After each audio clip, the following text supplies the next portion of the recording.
আমার জরায়ু নিচে নেমে গেছে, এখন হাত দিলে জরায়ুর মুখ ফোলা অনুভূতি হয়, আবার কিছুক্ষণ পর ঠিক হয়ে যায়। হালকা সাদা স্রাব আছে কিন্তু কোনো গন্ধ নেই, তাহলে মাঝে মাঝে এমন ফোলা যায় কেন? আচ্ছা, সো এটা হচ্ছে আপু পেলভিক অর্গান প্রোল্যাপস। এবং পেলভিক অর্গান প্রোল্যাপস হচ্ছে যে আপনার যে পেলভিক যে অর্গানস গুলো আছে, সেটা জরায়ু হতে পারে, অনেক সময় ব্ল্যাডার হতে পারে, রেকটাম হতে পারে, সেটা যোনিপথের মুখের ভিতর দিয়ে বেরিয়ে যাচ্ছে। সো আপনি যেটা বলছেন যে এটা জরায়ুর মুখটা, যেটা কিনা অলমোস্ট লাইক আমাদের নাকের মতন শক্ত, যেমন আমাদের গালের মতো নরম না, একদম আমার নাকের মতো যে শক্ত, সেই যে জায়গাটাকে আমরা বলি সার্ভিক্স, সেটা হচ্ছে জরায়ুর যে মুখটা। এবং মাঝে মাঝে যে আপনি বললেন মাঝে মাঝে নিচে নেমে আসে, মাঝে মাঝে চলে যায়, এটা কিন্তু খুবই কমন একটা ব্যাপার, কারণ আসলে ডিপেন্ড করে গ্র্যাভিটির উপর। সো আপনি যদি ধরেন অনেকক্ষণ দাঁড়িয়ে আছেন বা অনেক ভারী কাজ করছেন বা অনেকক্ষণ হাঁটাচলা করছেন, তখন কিন্তু গ্র্যাভিটির জন্য জিনিসটা নিচে নেমে আসে। বা ধরেন আপনি শুয়ে আছেন বা বসে আছেন, তখন আবার জিনিসটা ভিতরের দিকে চলে যায়।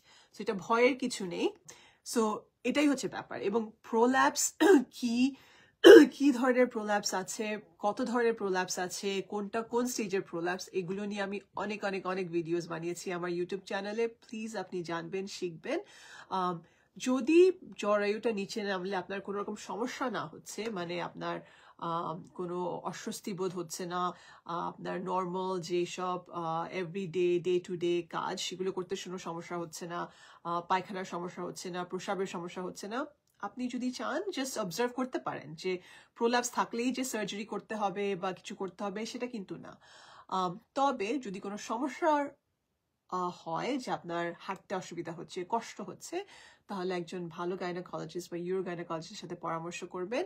আমার ভিডিওসগুলো দেখবেন, কারণ ভিডিওসগুলো দেখলে অনেক কিছু শিখতে পারবেন, যাতে আপনি যখন ডাক্তারের কাছে যাবেন আপনি ভালো মতন প্রশ্ন জিজ্ঞেস করতে পারবেন, কারণ আপনি অলরেডি একটা ব্যাকগ্রাউন্ড নলেজ নিয়ে যাবেন।